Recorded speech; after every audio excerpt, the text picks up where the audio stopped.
ये कथा है उस पवित्र धारा की जिसके नाम से ही आत्मा शुद्ध हो जाती है। ये कहानी है माँ गंगा के पृथ्वी पर अवतरण की। बहुत समय पहले अयोध्या में एक महान सम्राट हुए, राजा सगर। उन्होंने अपना पराक्रम दिखाने और राज्य की समृद्धि के लिए अश्वमेध यज्ञ का आयोजन किया। यज्ञ का नियम था, घोड़ा जहां जहां घूमेगा वहां के राजाएं समर्पण करेंगे। लेकिन अचानक यज्ञ का घोड़ा रहस्यमयी ढंग से गायब हो गया। राजा सगर के 60,000 पुत्र उस घोड़े की तलाश में निकल पड़े। घोड़ा उन्हें ऋषि कपिल के आश्रम में मिला। कपिल मुनि गहरे ध्यान में लीन थे, लेकिन राजकुमारों ने बिना सोचे विचारे उन्हें चोर समझ लिया और अपमान कर दिया।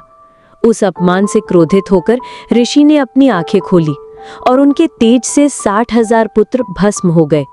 कपिल मुनि ने कहा, इनका उद्धार तभी होगा जब स्वर्ग की गंगा पृथ्वी पर उतरकर इनकी अस्थियों को स्पर्श करेगी। पीढ़ियां बीत गई, लेकिन कोई भी गंगा को पृथ्वी पर नहीं ला सका।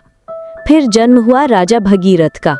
भगीरथ ने अपने पूर्वजों की आत्मा को मुक्त करने का संकल्प लिया। उन्होंने वर्षों तक कठोर तप किया। उनकी तपस्या से प्रसन्न होकर गंगा प्रकट हुई।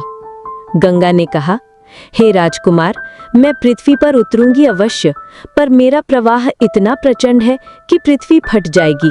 कोई है जो मेरे वेग को रोक सके? भगीरथ ने तब भगवान शिव की आराधना की। कैलाश पर्वत पर समाधिस्थ महादेव ने उनकी प्रार्थना सुनी। शिव ने कहा, गंगा के वेग को मैं अपनी जटाओं में बांध लूंगा ताकि वो धीरे धीरे पृथ्वी पर उतर सके। और फिर वो अद्भुत क्षण आया। आकाश से जलधारा के रूप में गंगा धधकते हुए पृथ्वी की ओर उतरी। उनका प्रवाह इतना प्रचंड था कि अगर शिव न होते तो धरती चूर चूर हो जाती। शिव ने उन्हें अपनी जटाओं में बांध लिया।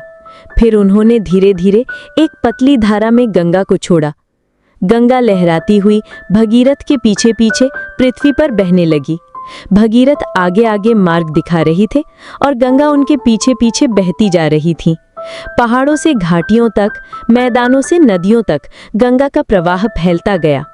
आखिरकार वे गंगा सागर पहुंची। वहां गंगा ने सगर पुत्रों की अस्थियों को स्पर्श किया। क्षण भर में उनकी आत्माएं मुक्त हो गई और स्वर्ग को प्रस्थान कर गई। तभी से गंगा को भागीरथी कहा जाने लगा, क्योंकि उन्हें पृथ्वी पर लाने का श्रेय राजा भगीरथ को जाता है। गंगा केवल एक नदी नहीं, बल्कि मोक्ष का मार्ग है, आस्था का प्रतीक है और जीवन की धारा है।